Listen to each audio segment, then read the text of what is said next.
Hello दोस्तों, welcome to Exampur. मैं विवेक आप सभी का एक बार फिर से स्वागत करता हूं। Good evening to all. और जल्दी से आप लोग जुड़ जाइए, स्टार्ट करते हैं अपने शानदार सेशन को। और आज हम करने वाले हैं बहुत शानदार चैप्टर, आपके general properties of matters. Okay, तो क्लास स्टार्ट करने से पहले जैसे कि मेरे पीछे आपको दिख रहा होगा फिर से एक मोटिवेशनल लाइन, और इस लाइन से पूरा मोटिवेट होना देखो। और एक एक लाइन जो मैं लाता हूँ ना एकदम शानदार सी, जो रियल में मोटिवेट कर सकती है। क्या है आपका? Success is no accident, it is hard work, perseverance, learning, studying and sacrifices and most of all love of what you are doing or learning to do. मतलब कहने का क्या है कि सक्सेस जो है ना, सफलता जो है ना, कोई एक्सीडेंट नहीं है, कोई दुर्घटना नहीं है। इसके पीछे आपकी की गई सेक्रीफाइस है, इसके पीछे आपके द्वारा किया गया हार्डवर्क है, इसके पीछे बहुत वो सारी चीजें हैं। और सबसे ज्यादा इससे पीछे आपको अपने काम के प्रति, मतलब आपका काम अगर पढ़ना है तो उसके लिए प्रेम है भाई। तभी सफलता मिलती है, तभी आदमी सफल होता है, सक्सेस होता है। ओके, तो चलिए इसी लाइन के साथ स्टार्ट करते हैं अपने सब्जेक्ट को, अपने चैप्टर को। ओके, अब जैसे कि आपको मालूम है, आप कर क्या रहे हो। आज के सब्जेक्ट, आज का चैप्टर जो है general properties of matters. Okay, पदार्थ के गुण, है ना? है ना? हाँ, अभी बहुत ही इंपॉर्टेंट चैप्टर है आपके एनडीए के लेवल पे। ठीक है, किसके लिए? एनडीए के लिए। यहां से मैंने आपको पहले ही बताया है 4 क्वेश्चन के आसपास आते हैं। कितने आते हैं मेरे डियर? यहां से आपके 4 क्वेश्चन के आसपास आपके एनडीए के एग्जामिनेशन में पूछे जाते हैं। जनरल प्रॉपर्टीज ऑफ मैटर से कई टाइप के क्वेश्चंस होते हैं, कई बेस्ट क्वेश्चन होते हैं। आपको नेक्स्ट क्लासेस में मैं क्वेश्चन प्रोवाइड करने की कोशिश करूंगा। ओके, मतलब जैसे ही ये खत्म होंगे ना इसकी सिलेबस, जैसे ही आपका जनरल प्रॉपर्टीज ऑफ मैटर हो जाएगा, उसके बाद एक क्लास जो होगी ना आपकी, केवल इस पे जितनी क्वेश्चंस आई हैं अभी तक उस पे होगी और एक्सपेक्टेड क्वेश्चंस पे होगी। ओके, जैसे ही ये खत्म होगा तो आप लोग को करना क्या है कि जो मैं पढ़ा रहा हूं वो आपको शानदार तरीके से पढ़ना है। जो मैं आपको पढ़ा रहा हूं शानदार तरीके से पढ़ना है। अगर कोई दिक्कत हो रहा है, कोई भी दिक्कत हो रहा है तो आप लोग बता देना। ठीक है, कोई भी दिक्कत हो रहा है तो आप लोग बता देना। ठीक है डियर, चलिए तो चलिए स्टार्ट करते हैं आज की क्लास को।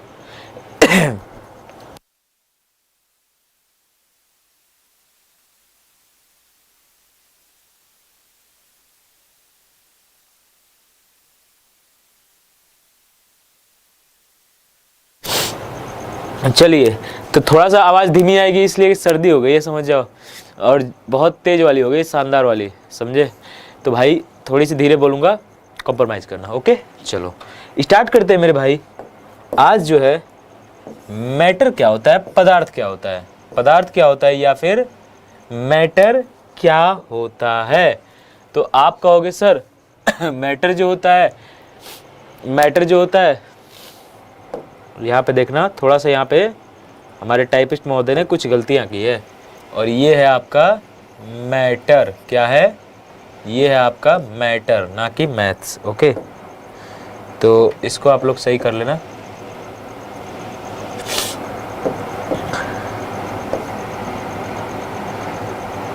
इसको कर लेना मैटर। ठीक है, matter is defined as anything that has mass take up space. मतलब आपका पदार्थ कोई भी वो चीज, वस्तु है जो कि द्रव्यमान, उसके पास द्रव्यमान होता है और वो स्थान घेरता है। इट्स मीन्स उसका कोई अपना वॉल्यूम होता है, अपना आयतन होता है।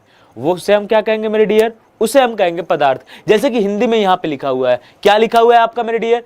कोई भी वस्तु जो स्थान घेरता है और जिसमें द्रव्यमान हो, उस पदार्थ, उसे हम पदार्थ कहते हैं। कोई भी वस्तु जो स्थान घेरता हो, कोई भी वस्तु जो स्थान घेरता हो और जिसमें द्रव्यमान हो, उसे हम पदार्थ कहते हैं मेरे डियर। उसे क्या कहते हो आप? उसे कहते हो पदार्थ।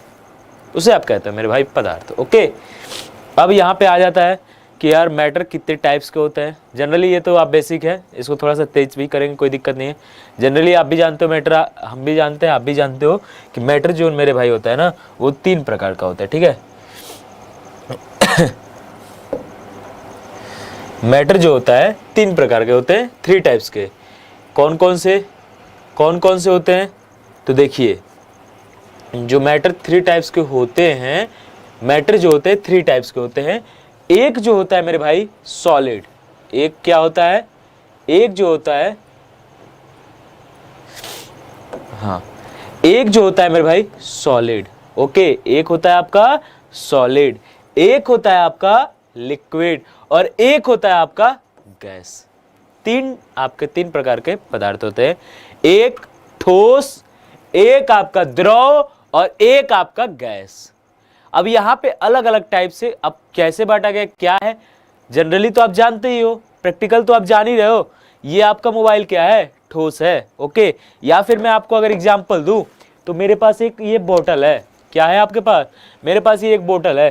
तो ये जो बोतल है वो तो ठोस है, लेकिन इसके अंदर क्या है, लिक्विड है। लेकिन इसके अंदर जो है ना इतना लिक्विड है और इतना पूरा क्या है, इतना इसके अंदर गैस भरी हुई है। तो इस बोतल में आपको तीनों एग्जाम्पल मिल जा रहा है। ये बोतल किस चीज का है, तो ठोस।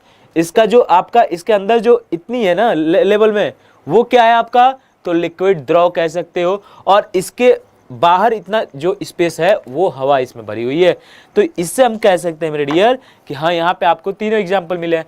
तो सर प्रैक्टिकल तो हम जानते हैं, थोड़ा सा डिफाइन करने की होती है ना, स्टैंडर्ड क्या है, कैसे उसे डिफाइन करेंगे, ये चीजें हमें वहां पे ज्यादा देखनी पड़ती है ना। बताओ ये चीजें देखनी पड़ती है ना आपको, यस और नो? तो कहोगे सर हाँ सर आप बिल्कुल सही हो। तो देखो आपको यहाँ पे आपको स्टैंडर्ड डेफिनेशन देखते हैं, ठीक है।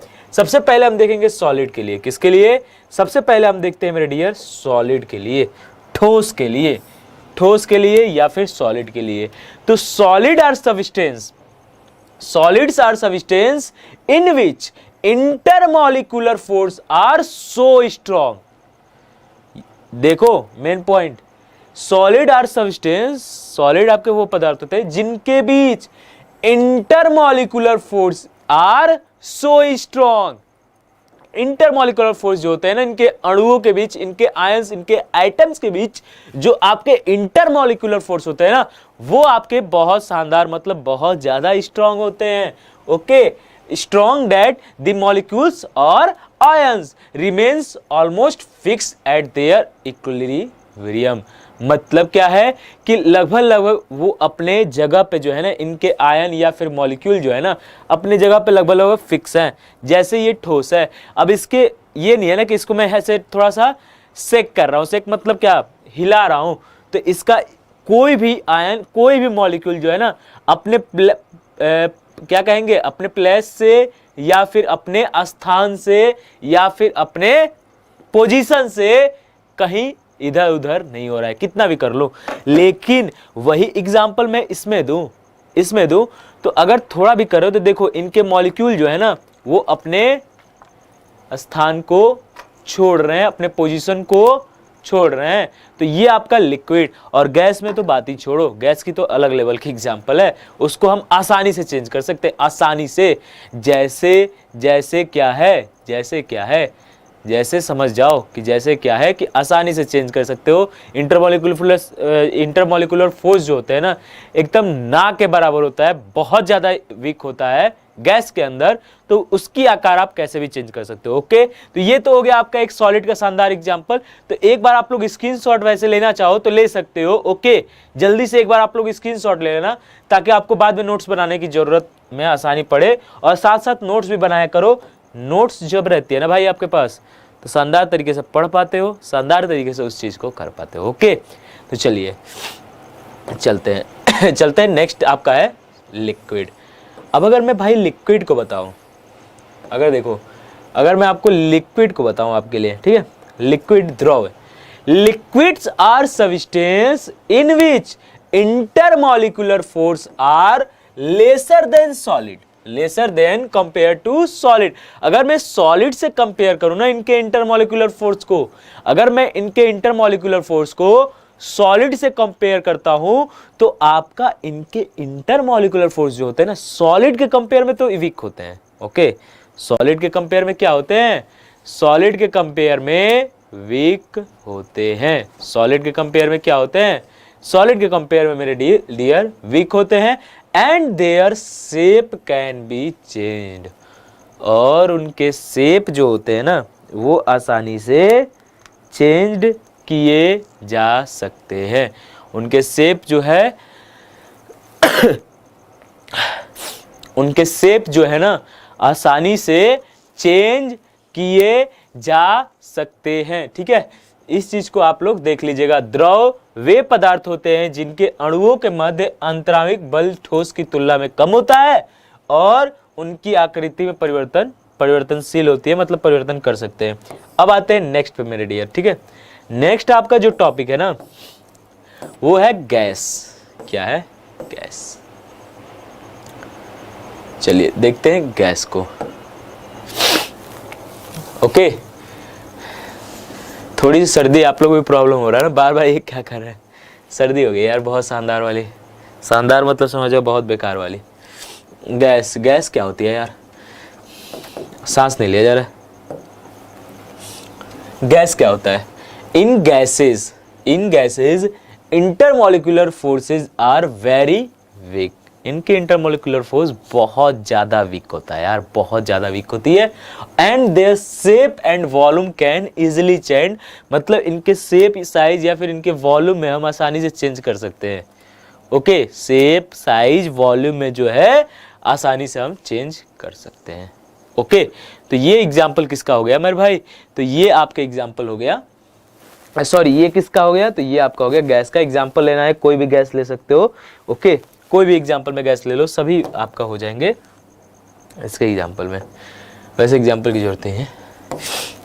अब चलते हैं नेक्स्ट आपका टॉपिक जो है ना इलास्टिसिटी है। इलास्टिसिटी को आपने बहुत आसानी से पढ़ा होगा और आपके पास कई एग्जाम्पल भी आपके पास खुद मौजूद होंगे। तो होता क्या है इलास्टिसिटी, इसको हम जानेंगे। ठीक है, इलास्टिसिटी होता क्या है? तो देखो, it is a property of material. यह एक पदार्थ का गुण है भाई। It is a property of material, it is a property of material by which it regains the original shape and size after removal of loads. Okay, it is a property of material by which it regains its original size after removal of load. इसका मतलब क्या है यार? इसका मतलब क्या है? इसका मतलब ये है कि आपका जैसे ये रबड़, आपको परफेक्ट इलास्टिक तो नहीं कह सकते हैं, लेकिन एक इलास्टिसिटी की हल्का सा यहाँ पर नमूना आपको मिल जाएगा। ओके, रबड़ में क्या होता है? ये रबड़ नहीं है, ये तो केबल है, लेकिन आपको बता रहा हूँ। रबड़ में हम जब इस पे फोर्स लगाते हैं, तो ये डिफॉर्म होता है, शेप साइज में चेंज होता है, मतलब उसके आकार में परिवर्तन होता है। ठीक है, लेकिन जैसे ही हम ये फोर्स हटाते हैं ये अपने ओरिजिनल शेप एंड साइज में आ जाता है। इट्स मीन्स क्या है कि उसके शेप एंड साइज में किसी प्रकार का कोई परिवर्तन नहीं होता है। उसके शेप और साइज में किसी प्रकार का कोई परिवर्तन नहीं होता है, और पदार्थ के या फिर मटेरियल के इसी गुण को हम क्या कहते हैं? इलास्टिसिटी कहते हैं। और ये जो डिफॉर्मेशन होता है उसे हम इसीलिए कहते हैं टेम्पोररी डिफॉर्मेशन। क्या कहते हैं हम? इसीलिए हम इसे क्या कहते हैं? Temporary deformation. ओके डियर, इसीलिए हम इसे कहते हैं टेम्पोररी डिफॉर्मेशन। समझ गए भाई? समझ गए अच्छे से? बोलिए। तो इसीलिए हम कहते हैं इसे टेम्पोररी डिफॉर्मेशन। ओके, अगर अदर लैंग्वेज में समझाऊं थोड़ा सा, तो एक आपके लिए बहुत शानदार वाली अदर लैंग्वेज में आपको अगर समझाओ तो एक आपको बहुत शानदार वाली है। देखो, जैसे इसमें आपको इमेज वगैरह सब दिख रहा होगा, थोड़ा सा मजा आएगा देखने में। देखिए,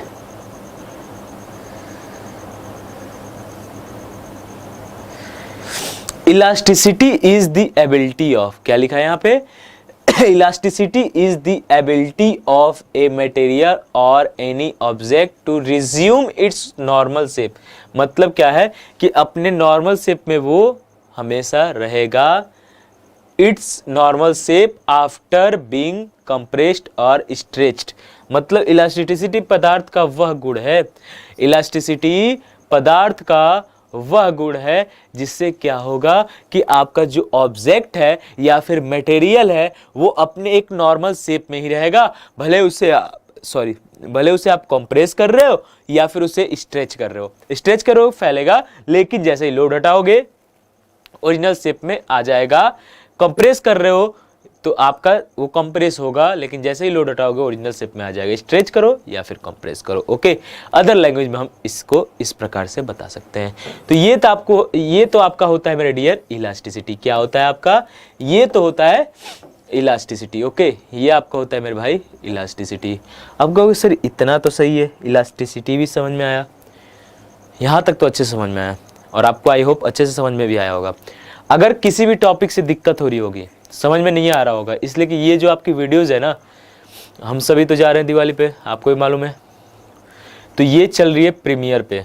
ओके, मतलब आपको हम यहाँ पे पहले से ही रिकॉर्डिंग कर रहे हैं और इसको हम प्रीमियर पे चला रहे हैं। तो अगर कोई टॉपिक बाय द वे, वैसे तो मुझे 90% पूरा बिलीव है कि हमारे जो 99% बच्चे जो है ना वो समझ जाएंगे। ओके, 1% बच्चे हो सकते हैं जो ना समझे, इसलिए बहुत स्लो इसीलिए ले जाऊंगा आपकी क्लास को कि आप लोग समझ जाओ। ओके, मेरा पूरा फोकस क्या होता है, आप मेरी अभी तक इतनी क्लासेस ले चुके हो तो मेरा पूरा फोकस यही होता है मेरे भाई कि अच्छे से समझ में आ जाए। छोटे भाई हो मेरे। ओके, और सिलेक्शन लोगे तभी हम भी कुछ हैं और तभी आप भी कुछ हो और तभी हमारा रिलेशन भी जो है ना वो भी है, नहीं तो कुछ नहीं है, ये समझ जाओ। तो सिलेक्शन हमारा मेन टारगेट है। तो इलास्टिसिटी तक तो हम समझ गए यार। आप कहोगे हाँ सर मज़ा आ गया, इलास्टिसिटी तक आप पढ़ाए हो, बहुत शानदार लगा, लेकिन इसके आगे बताओ भाई, इतने से काम नहीं चलेगा।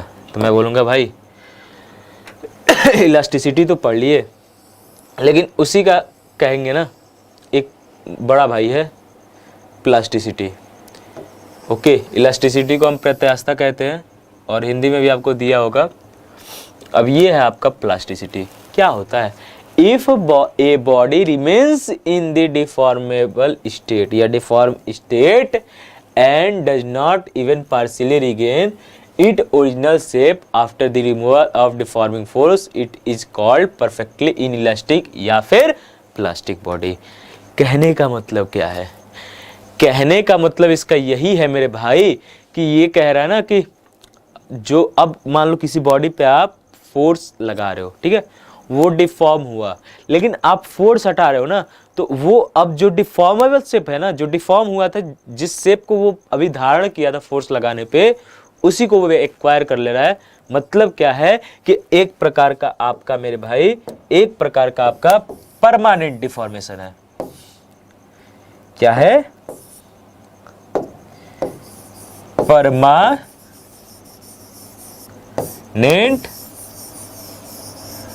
डिफॉर्मेशन। क्या है? परमानेंट डिफॉर्मेशन है। इसका मतलब क्या है कि आपका परमानेंट डिफॉर्म हो जाए। अगर परमानेंट डिफॉर्म हो रहा है तो ये आपका हो जाएगा मेरे भाई क्या? तो ये आपका हो जाएगा आपका प्लास्टिसिटी। ओके, और वहां पे क्या हो रहा था इलास्टिसिटी में? Temporary deformation. कई आपके सामने एग्जांपल्स हैं। क्या? कई एग्जांपल्स हैं। सिंपल एग्जांपल दूं?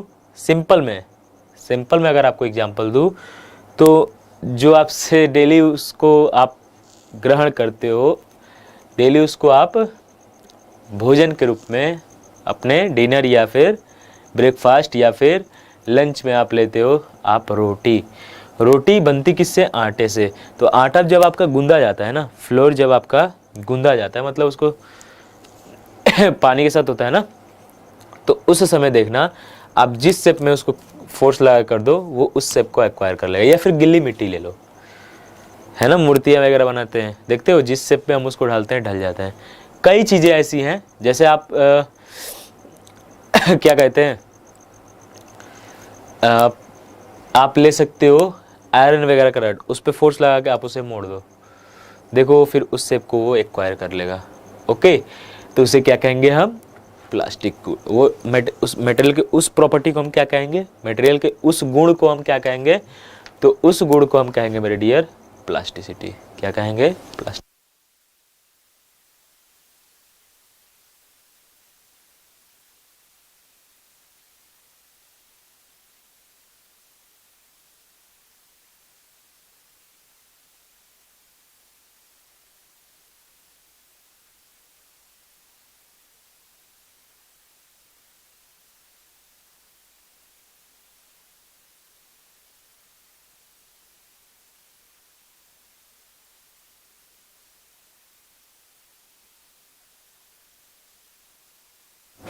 सॉरी, थोड़ी सर्दी परेशान कर दी है यार बहुत ज़्यादा। चलो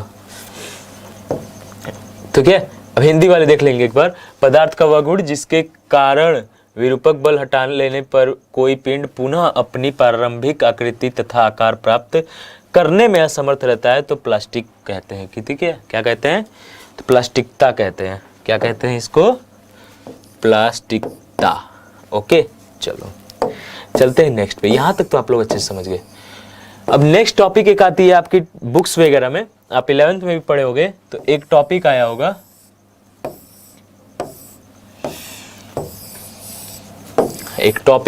आपके यहाँ, हिंदी वाले देखें।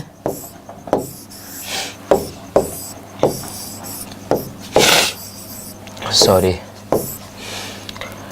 एक टॉपिक आया होगा प्रतिबल। क्या आया होगा? प्रतिबल आया होगा। एक टॉपिक आपके सामने आया होगा प्रतिबल। अब आपको स्ट्रेस, तो आप कहोगे सर डायरेक्ट बता दो स्ट्रेस, लेकिन यार मेरे को बताया ही नहीं जाता। इसमें टाइप्स भी आपके आते हैं स्ट्रेस के, तो मुझे डायरेक्ट नहीं बताऊंगा। स्ट्रेस जानने से पहले स्ट्रेस क्या होता है तो आप भी जानते होगे कि आपका load upon cross sectional area होता है। कौन सा एरिया होता है? Cross sectional area. Okay, load upon cross section area, यही होता है। हाँ सर, यही होता है। लेकिन मैं आपको इसको कराने से पहले मेरे भाई, मैं इसको कराने से पहले आपको आगे बताऊंगा कि लोड कितने टाइप के होते हैं, तब आप स्ट्रेस के टाइप को समझ पाओगे। सिंपल हो जाएगा आपको समझने के लिए। अभी तक मुझे नहीं लग रहा है 11th की बुक्स में भी नहीं होगा आपके, मतलब स्ट्रेस ही डायरेक्ट दे देता है आपको, और स्ट्रेस पे यहाँ पे दे देता है फोर्स। ठीक है, लेकिन आप आगे की थोड़ा सा अगर आगे की पढ़ाई करोगे ना, तो इसे आप फोर्स कहना बंद कर दोगे।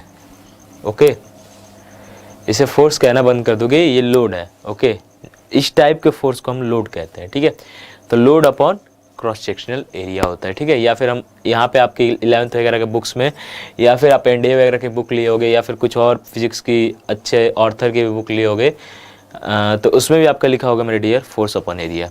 लेकिन होता क्या है, जैसे कि आप मान लो, ठीक है, ये मान लो कोई बीम है। ओके, अब इस पे आप ये फोर्स लगा रहे हो, तो ये फोर्स नहीं लग रहा है, इस पे एक लोड लग रहा है। ठीक है, मान लो आप ही का ये हाँ, सबसे अच्छा एग्जांपल, आपके घर में छोटे बच्चे होते होंगे, हाँ या ना? हाँ, तो आप उन्हें गोद उठाते हो। एग्जांपल सबसे अच्छा मैं बता रहा हूँ, क्या उठाते हो? गोद। तो गोद उठाते हो, तो इसका मतलब क्या है कि उनकी भार जो है ना आपके हाथ पे जो लगती है वो क्या है? फोर्स ही है, लेकिन उसे हम फोर्स कहेंगे कि भार कहेंगे, लोड कहेंगे? तो आप कहोगे सर कि लोड ज़्यादा सही है, लग तो रहा है फोर्स, लेकिन उसे कहेंगे लोड। और उसके कारण ये तो हमारा नीचे जाना चाहेगा, लेकिन हम इसको रोके रहेंगे ज़बरदस्ती, मतलब ज़बरदस्ती कहोगे ना, तो इसमें जो आपका प्रतिबल उत्पन्न होगा, ओके, उसे हम कहते हैं मेरे डियर प्रतिबल, या फिर स्ट्रेस डेवलप होता है ना, ये कह सकते हैं। यहाँ से थोड़ा सा अच्छा सा एग्जाम्पल लो तो, ठीक है, हल्का सा एग्जाम्पल वहाँ से। अभी तो मैं आपको अच्छे से समझाने वाला हूँ। तो आपको सबसे पहले क्या जानना पड़ेगा? आपको स्ट्रेस जानने से पहले आपको जानना पड़ेगा कि लोड क्या होता है, टाइप्स ऑफ लोड क्या होते हैं, इन चीज़ों को आपको ज़्यादा जानना होगा।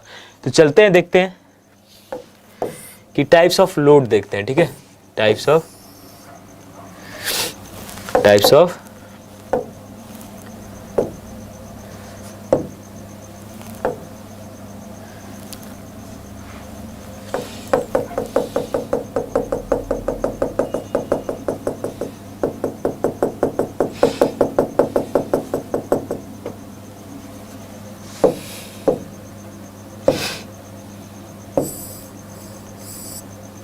चलिए, ये हो गया आपका टाइप्स ऑफ लोड। ठीक है, टाइप्स ऑफ लोड आप देखेंगे। ठीक है, चलो, थोड़ी सी हो सकती है आज हमने ना, सॉरी, एक आपको मैंने टॉपिक छोड़ दिया, limit of elasticity. Types of loads पढ़ने से पहले एक बार लिमिट ऑफ इलास्टिसिटी देख लेना। ठीक है, लिमिट ऑफ इलास्टिसिटी। उसके बाद फिर टाइप्स ऑफ लोड देखते हैं। क्या होता है limit of elasticity? The maximum deforming force up to which a body retain its property of elasticity is called elastic limit या फिर limit of the elasticity of a material. ठीक है, हिंदी में देखोगे, किसी वस्तु पर लगाए गए एक विरूपक बल की वह अधिकतम सीमा जिसके अंतर्गत वस्तु में प्रत्यास्थता का गुण विद्यमान रहता है, वस्तु की प्रत्यास्थता की सीमा कहलाती है। अब कहोगे सर क्या, कहोगे ना, है ना, तो कहोगे कि हाँ सर बताइए क्या। सबसे अच्छा एग्जाम्पल दे रहा हूँ जो आप बहुत उससे खुरापात किए होगे। एक आता है स्टील रोल। स्टील की एक स्केल आती है, स्टील रूल, उसे क्या कहते हैं? स्टील रूल कहते हैं। ठीक है, स्टील की स्केल आती है ना। आप करते क्या हो क्लासरूम में बैठ के? अब मैं ये कैसे बता पा रहा हूँ? मैं भी वहीं से आया हूँ, उसी क्लासरूम में मैं भी बैठा था। मैं उस क्लासरूम के छत पे नहीं बैठा था, उसी क्लासरूम में बैठा था मैं भी। जो आप काम आप भी किए हो मैं भी किया हूँ। ठीक है, इसीलिए मैं एग्जाम्पल जो है ना इसी टाइप के ज़्यादा देता हूँ जो आपके डेली लाइफ में यूज होते हैं। मुझे वही एग्जाम्पल अच्छे भी लगते हैं। देखो, आप स्टील रूल को पकड़ते थे, क्या करते थे? उसे ऐसे बार बार मोड़ते थे हम, है ना। किसी को मारना होता था ऐसे करके, है ना, नहीं करते थे ना, है कि नहीं? बताइए हाँ या ना। तो कहोगे सर बिल्कुल सही। लेकिन उसकी भी एक लिमिट होती थी कि हाँ इतना फोर्स लगा रहे हैं, फिर अगर उसको मैं छोड़ूं भी ना तो स्टील अपने प्रॉपर शेप एंड साइज में लौट जा रही है। इसका मतलब उसके अंदर अभी भी जो है ना, उस मटेरियल में भी इलास्टिसिटी की प्रॉपर्टी है। लेकिन आप में से आपका स्केल पा गया आपका फ्रेंड, अगर आपका स्केल पा गया आपका फ्रेंड, तो वो क्या करेगा? वो तो तेज मारने के चक्कर में कि हाँ दूसरे को तेज मारूं, और मेरा स्केल भी नहीं है, तेज मारूं, तो वो फोर्स ज़्यादा लगाएगा, मतलब उसको ज़्यादा बेंड करना चाहेगा। अब जैसे ही ज़्यादा बेंड करता है तो क्या होता है? बीच से वो मुड़ जाती थी। स्टील रूल क्या हो जाती थी? बीच से मुड़ जाती थी, या फिर आपका क्या कह सकते हैं उसे, बेंड हो जाती थी। और यहाँ से क्या होता था? कुछ इस प्रकार का शेप साइज कर्ल हो जाता था, कुछ ना, है कि नहीं? बताओ, कुछ इस प्रकार से मुड़ जाती थी और इसी को अपना परमानेंट शेप में ऐसे हो जाती थी। तो इसका मतलब क्या है कि आपका लिमिट ऑफ इलास्टिसिटी क्या है? लिमिट ऑफ इलास्टिसिटी या फिर इलास्टिक लिमिट क्या है? तो आपका वह सीमा कह सकते हो। लिमिट का मतलब ये होता है सीमा। अब वो सीमा आपका पढ़ने वाला सीमा, ठीक है, सीमा या फिर बाउंड्री, वहां तक ही फोर्स लगाओ ताकि वो अपने ओरिजिनल शेप एंड साइज में वापस आ सके। मतलब उसके अंदर की जो इलास्टिसिटी है ना, इलास्टिक प्रॉपर्टी है ना, वो बनी रहे। आप वहीं तक फोर्स लगाओ जहां तक उसकी इलास्टिक प्रॉपर्टी जो है बनी रहे, उस वहां तक के जो फोर्स लगा रहे हो ना, ओके, उसे हम उस बॉडी की लिमिट ऑफ इलास्टिसिटी कहेंगे। ओके, या फिर elastic limit of material, elastic limit of material of body. Okay, मतलब उस बॉडी के मटेरियल का जो इलास्टिक लिमिट है ना, वो इतना ही है। ओके, तो यही आपका पूरा ये लाइन कह रही थी, और यही आपका है लिमिट ऑफ इलास्टिसिटी। ओके, यही क्या है आपका? यही आपका है लिमिट ऑफ इलास्टिसिटी।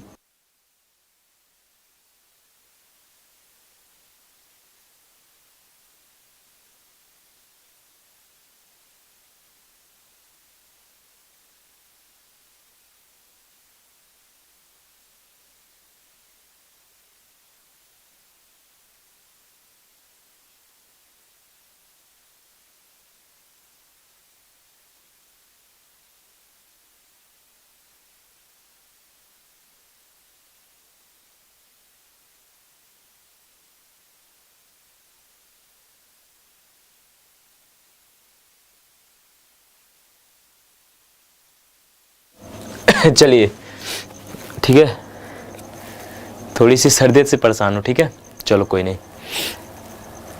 यही होता है ना, जब गुरु बीमार हो तब साथ दो, इसलिए कि तभी भी हम इसीलिए क्लास ये कर भी रहे हैं ना इस समय आपके लिए, ताकि आपका सिलेबस जो है ना पीछे ना हो, और आप किसी से पीछे ना हो, और आप अगर विश्वास करके हमारे साथ जुड़े हो तो हम उस विश्वास को बरकरार रखें, विश्वास करके जुड़े भी हो, और एक कहते हैं ना आशा, होप, उम्मीद, ये सब चीज़ें जो है ना, हैं तो कुछ वर्ड्स, होप, उम्मीद, आशा, विश्वास, हैं तो कुछ वर्ड, लेकिन उसके मायने बहुत बड़ी होती है।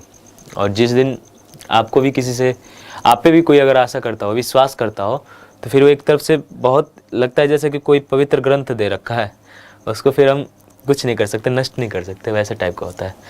तो वही है, इसीलिए थोड़ा सा क्लासेस भी रहे हैं। आपको लेनी है ये क्लास, मटेरियल आपको उतना ही दूंगा, हर तरीके से अच्छे से बताऊंगा भी, समझाऊंगा भी। थोड़ा सा ये हो सकता है कि बीच बीच में आपको खांसी की आवाज़ सुनने को मिले, बीच बीच में जुकाम की थोड़ी सी आपको फीलिंग सुनने को मिले, बस उतना झेल लेना, ठीक है बच्चा। चलो चलते हैं नेक्स्ट। ये तो हो गया आपका लिमिट ऑफ इलास्टिसिटी। अब मैं बता रहा था आपको टाइप्स ऑफ लोड, ओके, मतलब types of load with respect to cross section, मतलब उसके क्रॉस सेक्शन के अनुसार हम देखेंगे टाइप्स ऑफ लोड, ओके। देखिए, तो अगर मैं टाइप्स ऑफ लोड अगर बताऊं,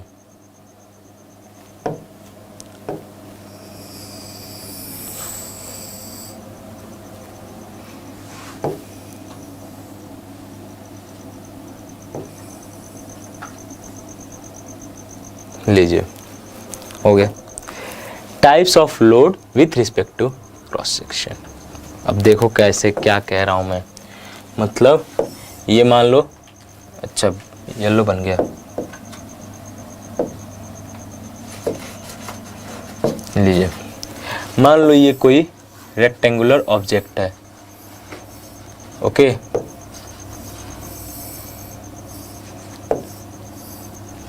ये क्या है, रेक्टेंगुलर ऑब्जेक्ट।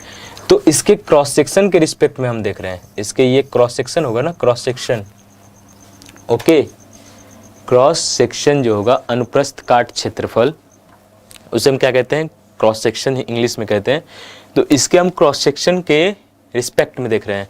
दो टाइप्स के आपके लोड होते हैं, एक आपका होता है नॉर्मल लोड, ओके, एक आपका होता है नॉर्मल लोड, एक आपका होता है शियर लोड, ओके। अब नॉर्मल लोड कितने प्रकार के होते हैं मेरे डियर, तो आगे देखते हैं नॉर्मल लोड होते क्या है। तो देखो सेम, अच्छे से फिगर को देखिएगा, एक एक चीज़ फिगर से ही समझोगे ज़्यादा, इसलिए कि आपसे एग्जाम में ये नहीं पूछेगा कि नॉर्मल लोड होता क्या। मैं आपके कॉन्सेप्ट क्लियर करने के लिए ही थोड़ा सा डेप्थ में जा रहा हूँ, ठीक है, थोड़ा सा डेप्थ में आपको कॉन्सेप्ट क्लियर करने के लिए जा रहा हूँ। नॉर्मल लोड का मतलब ये है ना मेरे डियर, नॉर्मल लोड को समझाने से पहले एक चीज़ मैं आपको समझाऊंगा, लॉन्गिट्यूडनल एक्सिस, ओके। ये है आपका इसका लॉन्गिट्यूडनल एक्सिस, आगे बताऊंगा लॉन्गिट्यूडनल एक्सिस का डेफिनेशन भी, ठीक है। ये है आपका लॉन्गिट्यूडनल एक्सिस, मतलब infinite number of cross section से मिलकर एक रेक्टेंगुलर बार बनेगा, मतलब एक छड़ जो है, रेक्टेंगुलर छड़ कह सकते हो, या फिर एक रेक्टेंगुलर ऑब्जेक्ट भी कह सकते हो, वो number of infinite number of cross section से मिलकर बना होगा, है कि नहीं, है या नहीं। देखो ना यहाँ पे देखोगे तो यहाँ एक ये क्रॉस सेक्शन, जितनी पतली पतली, इससे कितनी भी पतली पतली आप क्रॉस सेक्शन निकाल सकते हो ना, है कि नहीं। देखो ना कितनी भी पतली पतली भागों में काटोगे तो नए नए क्रॉस सेक्शन दो दो जन्म लेंगे, है कि नहीं। तो infinite number of cross section जो है ना, उनके सेंट्रॉयड को जोड़ने वाली जो लाइन है, उनके सेंट्रॉयड को जोड़ने वाली इमेजिनरी लाइन है जो ना, उसी को हम कहते हैं लॉन्गिट्यूडनल एक्सिस, ओके। तो अब देखो नॉर्मल लोड कौन से होते हैं मेरे डियर, तो नॉर्मल लोड वो होते हैं कि जो क्रॉस सेक्शन के परपेंडिकुलर लगे। नॉर्मल लोड कौन से होते हैं, जो क्रॉस सेक्शन के परपेंडिकुलर लगे, या फिर कहो कि आपके लॉन्गिट्यूडनल एक्सिस से पैरेलल लगे।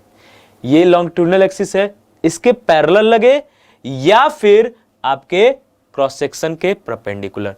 अब ये आपका क्रॉस सेक्शन है, इससे परपेंडिकुलर, ओके, इससे क्या हो, परपेंडिकुलर हो, या फिर आपका ये जो लॉन्गिट्यूडनल एक्सिस है इससे जो हो पैरेलल, तो उसे हम क्या कहेंगे, उसे हम कहते हैं मेरे डियर नॉर्मल लोड। ये दो टाइप के होते हैं, एक आपका होता है एक्सियल लोड, एक आपका होता है मेरे डियर इंसेंट्रिक लोड। अब कहोगे एक्सियल इंसेंट्रिक क्या होता है मेरे भाई, तो देखो देखो देखो, जो ठीक लॉन्गिट्यूडनल एक्सिस से होके गुजरे, जो ठीक लॉन्गिट्यूडनल एक्सिस से होके गुजरे लोड, फोर्स में मैंने बताया था आपको, फोर्स में आपको line of action, point of action बनाया था, तो मतलब उस फोर्स जो एक्सर्ट हम कर रहे हैं ना, जो इस पे लगा रहे हैं, उसकी लाइन ऑफ एक्शन कह लो, या फिर वो फोर्स जो हो कि हाँ ठीक अलोंग दी लॉन्गिट्यूडनल एक्सिस से, लॉन्गिट्यूडनल एक्सिस से हो के गुजरे, मतलब इसी के अलोंग हो। ओके, तो इसे हम कहते हैं एक्सियल, एक्सियल मतलब एक्सिस, एकदम एक्सियल पे, एक्सिस पे है, एक्सियल पे है। ओके, और इंसेंट्रिक एक्सियल किसे कहेंगे? तो इसके अलावा कहीं भी लग जाए, यहाँ लग जाए, यहाँ लग जाए, यहाँ लग जाए, या फिर कहीं लग जाए, मतलब सेंटर को, इनके सेंटर को छोड़ के कहीं भी अगर लग रहा है क्रॉस सेक्शन से परपेंडिकुलर, तो उसे हम कहते हैं इंसेंट्रिक एक्सियल। क्या कहते हैं उसे? इंसेंट्रिक एक्सियल। अब एक चीज यहां से आती है, कभी कभी पूछ देगा, अगर पूछ दे तो बहुत हाई लेवल में हो जाएगा और बहुत कम बच्चे वो कर पाएंगे। पूछेगा क्या कि axial load, number of axial load हो कितने सकते हैं बताओ? तो नंबर ऑफ एक्सियल लोड आपके केवल एक हो सकते हैं। ओके, और नंबर ऑफ इंसेंट्रिक एक्सियल ये आपके इनफाइनाइट हो सकते हैं, ये आपके इनफाइनाइट हो सकते हैं। अब आप कहोगे कैसे सर, कैसे? ये बताओ कैसे? मैं बोलूंगा मेरे भाई, एक्सियल लोड कहां से होकर गुजरते हैं? तो आप कहोगे सर लॉन्गिट्यूडनल एक्सिस के ठीक है लॉन्ग। ओके, मैं कहूंगा लॉन्गिट्यूडनल एक्सिस किसी एक ऑब्जेक्ट में कितने होंगे? एक, किसी एक रेक्टेंगुलर बार ले लो या फिर कोई, उसमें कितने होंगे? लॉन्गिट्यूडनल एक्सिस एक ही तो होगा, इसलिए कि इसके क्रॉस सेक्शन के सेंट्रॉइड एक ही होगा ना, सेंटर तो एक ही होगा, उसको क्रॉस करे तो इसका मतलब क्या है? एक ही होगा। तो उसके ठीक अलोंग आपका जो अगर गुजर रहा है, तो वो अगर आपका एक्सेल है तो एक्सेल केवल एक हो सकता है, उसके अलावा कहीं भी कई पॉइंट हो जाएंगे ना। यहाँ देखो, इसका केवल क्रॉस सेक्शन अगर बनाओ तो ठीक सेंट्रॉइड से यहाँ से जो आपका फोर्स बाहर की तरफ निकले ना, ये आपकी एक्सेल होगी। ओके, उसके अलावा मान लो यहाँ पे फोर्स हो, यहाँ पे फोर्स होके गुजरे, यहाँ से फोर्स होके गुजरे, यहाँ से फोर्स होके गुजरे, यहाँ से, यहाँ से, यहाँ से, यहाँ से, यहाँ से, मतलब कहीं से होके गुजरे, वो आपका हो जाएगा मेरे क्या? तो वो हो जाएगा आपका इंसेंट्रिक लोड। ओके, और यहाँ सेंटर से जो होके गुजर रहा था वो आपका था एक्सियल। तो मतलब अगर नंबर ऑफ इंसेंट्रिक कहोगे तो इनफाइनाइट हो जाएंगे, और नंबर ऑफ एक्सियल कहोगे तो 1 हो जाएंगे। अब आते हैं आपके शियर और टेंजेंशियल पे। इसमें दो होते हैं, एक आपका ट्रांसवर्स शियर लोड और एक आपका इंसेंट्रिक शियर लोड। इसमें भी वही कॉन्सेप्ट है। शियर लोड में होता क्या है कि ये जो आपके शियर लोड होते हैं ना, शियर लोड, मान लो ये क्रॉस सेक्शन है, तो ये आपका इसका एक लॉन्गिट्यूडनल एक्सिस इधर से गुजरेगा, हाँ है ना, हाँ। तो ये जो शियर लोड होते हैं ना मेरे डियर, वो ठीक जो है क्रॉस सेक्शन से पैरेलल लगते हैं। मतलब देखो ना, ये क्रॉस सेक्शन कैसे है, मान लो अगर मान लो ये मैं आपको बोतल का एग्जांपल दूं, सबसे शानदार वाला एग्जांपल, ठीक है, ये आपको मैं बोतल का एग्जांपल दूं, ठीक है, तो इसका क्रॉस सेक्शन क्या है? ये है, ठीक है, ये क्रॉस सेक्शन है। अब ऐसे ये जो आपको पेन दिख रहा है ना, ये जो फोर्स लग रहा है इस पे, ये आपका है शियर लोड, और ये जो लग रहा है ना ऐसे, ये आपका क्या है? ये आपका है नॉर्मल लोड। ओके, क्या है? Normal load. ओके, अब देखो नॉर्मल लोड में आपको मैंने जो एक्सियल बोला था, तो देखना है एक बार अच्छे से, ठीक है। ये ठीक इसके सेंटर से होकर अगर जा रहा है, मतलब इसके लॉन्गिट्यूडनल एक्सिस यहीं से होकर जाएगा, तो सेंटर के अलोंग जा रहा है, तो ये आपका हो जाएगा क्या? ये आपका हो जाएगा आपके एक्सियल लोड। और इसके अलावा कहीं से भी, मान लो इस पॉइंट से, इस पॉइंट से, इस पॉइंट से, इस पॉइंट से कहीं से भी जा रहा है, तो वो आपका हो जाएगा इंसेंट्रिक। इसी प्रकार से आपका ये ट्रांसवर्स शियर लोड कौन सा होगा? तो देखो ये जो सेंटर है ना, मतलब ऐसे जगह पे लगे कि कहीं ना कहीं वो जाके लॉन्गिट्यूडनल एक्सिस को क्रॉस करे ही। लॉन्गिट्यूडनल एक्सिस सेंटर में, अब अगर साइड में कहीं लग रहा है, इस साइड या फिर इस साइड या फिर इधर उधर कहीं लगेगा, तो वो आपका हो जाएगा इंसेंट्रिक ट्रांसवर्स शियर लोड। इसका मतलब वो लॉन्गिट्यूडनल एक्सिस को कहीं भी क्रॉस नहीं करेगा, लॉन्गिट्यूडनल एक्सिस को कहीं भी क्रॉस नहीं करेगा। तो ये आपके टाइप्स ऑफ लोड हो गए। इतना नहीं भी जान रहे हो तो समझ जाओ, हल्का सा वो भी ज़्यादा है, आपको यहाँ से आने वाला नहीं, बस मैं थोड़ा सा नॉलेज के लिए कि जो बच्चा एक्स्ट्रा चाहता है उसके लिए थोड़ा सा एक्स्ट्रा मिल जाए। ओके, अब यहाँ से आएगा आपका स्ट्रेस का कॉन्सेप्ट। यहाँ से किसका कॉन्सेप्ट आएगा? स्ट्रेस का कॉन्सेप्ट। तो मैंने आपको एक लॉन्गिट्यूडनल एक्सिस की बोला था ना, मैं आपको दूंगा डेफिनेशन। तो ये है आपका लॉन्गिट्यूडनल एक्सिस का डेफिनेशन। लॉन्गिट्यूडनल एक्सिस है क्या?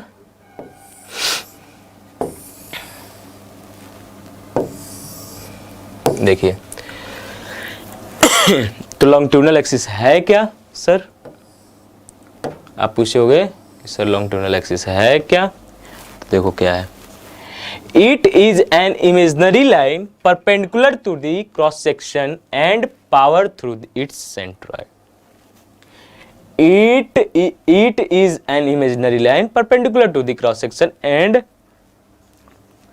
passes through its centroid। ये पावर नहीं है, ये आपका पासेज है, ठीक है,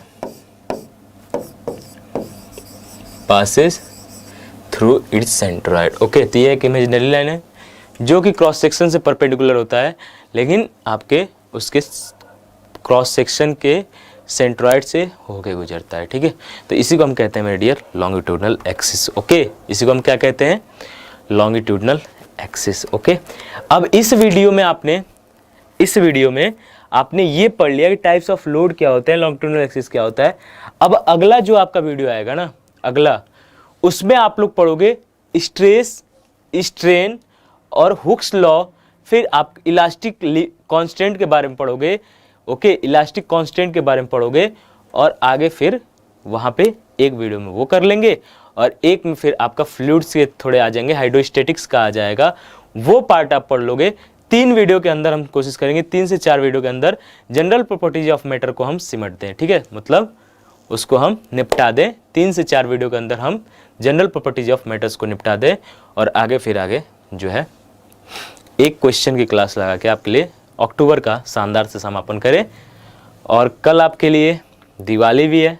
ओके, कल का दिन जब आप ये क्लास देखोगे उसके बाद ठीक अगली सुबह जो है दिवाली की है, तो आप लोगों को हैप्पी दिवाली, दिवाली की ढेर सारी शुभकामनाएं, और ईश्वर से यही कामना है कि हमारी लक्ष्मी माँ है जो, और जो भी देवी हैं हमारे, वो आपको इस साल जो है ना एनडीए क्लियर कराए भाई। ओके, और आप लोग एक अच्छा लड्डू वगैरह मोतीचूर के और वो सब लेकर आओ और हमें खिलाओ। ओके, और इतना कर देना, कम से कम लड्डू वगैरह लाना, ठीक है, मोतीचूर की लड्डू अच्छी लगती है, तो वो चीज़ें लाइएगा।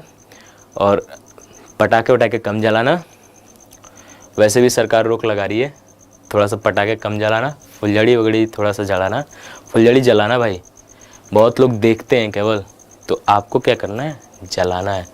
फुलझड़ी उलझड़ी से हल्का फुल्का जला लीजिएगा, मस्ती हल्का सा कर लेना, एंजॉय करिएगा, पूरा पूजा पाठ करो अच्छे से, शानदार तरीके से, और दिवाली को एक शानदार दिवाली बना लो अपना, ठीक है। लेकिन पढ़ाई भी साथ साथ दिवाली के दिन छोड़ दो, कल मत पढ़ना बस। लेकिन इसके बाद जो है ना आपके एग्ज़ाम्स आ रही हैं 17 को, दिन आपके पास बहुत कम है, तो दिन अगर कम है तो इसका मतलब क्या है, पढ़ना भी बहुत ज़्यादा है। तो हम अपन मेहनत करेंगे। 1 नवंबर से तो फिर आपकी क्लासेस जो है ना बहुत धुआंधार स्टार्ट होने वाली है, और फिर आपको टाइम नहीं मिलेगा संभलने को भी, संभलने को कहते हो ना कि हल्का सा भी टाइम नहीं मिलेगा आपको संभलने को। तो आपको फिर ना मेहनत को अभी से ही प्रैक्टिस कर दो कि मतलब कम से कम 10 से 12 घंटे हम पढ़ पाएँ अगले आने वाले दिन में। और ये आपका एग्ज़ाम जो है ना ऐसा वैसा नहीं है, यूपीएससी कंडक्ट कराता है। कौन कराता है, यूपीएससी, तो आप समझ सकते हो, ऐसे वैसे पेपर नहीं है एनडीए, अच्छा खासा पेपर है। लेकिन इतना है, हल्का सा मेहनत कर दोगे, साथ साथ जितना मैं पढ़ा रहा हूँ हल्का सा आप उस पर क्वेश्चन प्रैक्टिस खुद से भी करो, थोड़ा सा कॉन्सेप्ट पकड़ो, फिर आपका एनडीए भी क्लियर हो जाएगा। ओके, इसमें एसएसबी थोड़ी सी हार्ड होती है। ओके डियर, तो चलिए आज की क्लास को यहीं तक रखते हैं। Love you all, take care, keep smiling, happy Diwali to all.